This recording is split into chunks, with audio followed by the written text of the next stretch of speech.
I'm Jacinta Thomson. I'm the Director of Security Management at the Department of Justice and Community Safety in Victoria. It's a bit of a mouthful. And my responsibilities include looking after a security management framework rollout across the department, and also emergency management, crisis resilience, business continuity, right through to operations and implementation. Also looking after privacy, FOI, records, electronic document management systems, and pretty much the whole information management from start to finish in the department.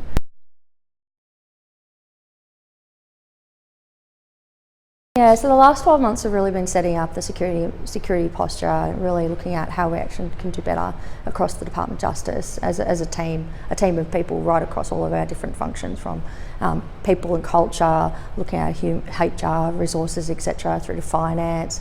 Also having a look at our procurement practices and safeguarding our information and security in contracts, looking at the cyber as well, so looking at the resilience factor as well, and looking at our risks in particular, and a large concentration on how we actually escalate during a crisis. So say if we had a cyber incident we realised, and looking at how we actually respond, not only as a department but also working in very closely with our department, Premier and Cabinet, and the cybersecurity unit in that space, which is a relatively new team as well in Victorian Government. Yet they've significantly been uplifting all of us at departmental level, as well as our statutory bodies, and working closely with industry as well. So there's been a significant interest in work and proactive, I think, response in terms of looking at how we better support and guide industry as to what our expectations are for protecting our information.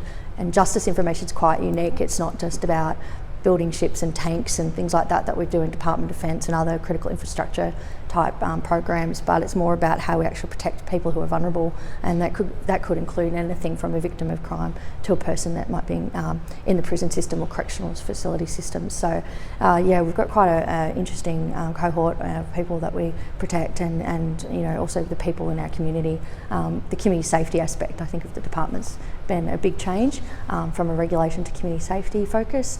Notwithstanding that we've always been protecting people, but I think the emphasis is quite strong now in terms of what we're focused on.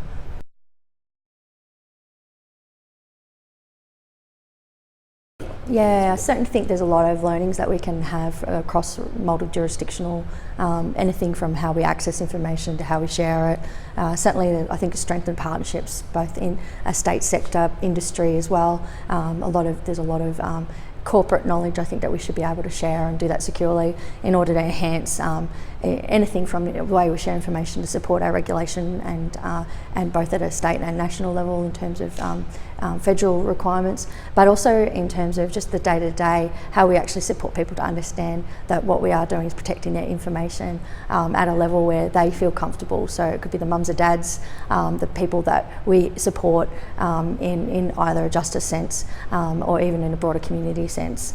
So I think it's really important that everybody feels that their information has been protected, and that they have the education and even just an awareness of how to do that. So you know, I'd like every public servant in our department to have an understanding of what it means to look at a phishing email and be able to detect it, and be able to you know, put their hand up and say, I think I've just either been phished, or I think I've detected something.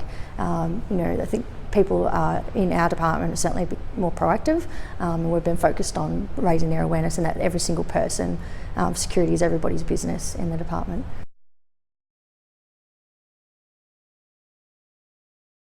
I think it's all about being cooperative and really trusting each other as well. So there's a lot of information that we do have, and for a long time I think even departments have perhaps siloed that information because it's what they know and it's theirs. So there's been a sense of ownership and control, and I'm not too sure why that happens, but I think a lot of the time it's because then we know what's in our backyard, and we know where it is and where it can go, and we give permissions, etc. I think there needs to be more trust and partnership, and does that need to always happen through an MOU, or is there other ways that we can actually ensure that there's a level of sharing and protection of that information, and know the life cycle of that information across, say, a program, for example. The more information people have, and in order to be able to explore ideas, is the better for a system-wide approach to doing business across government.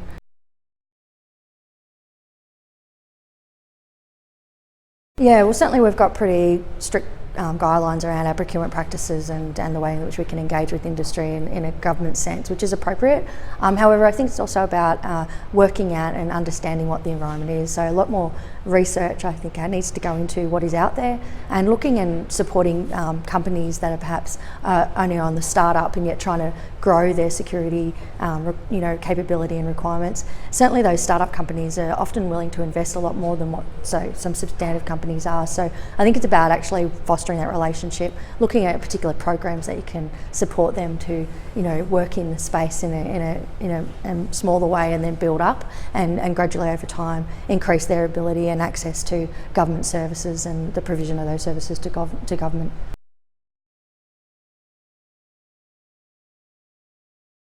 I think it's a great opportunity to see a number of keynote speakers, especially the ones that are in our backyard. I think it's always important to keep abreast of what they're doing, because there are real thinkers and doers at the moment, and certainly there's a breadth of speakers on the panels as well, which have been across law enforcement, more science, technology, industry, focused critical infrastructure, etc.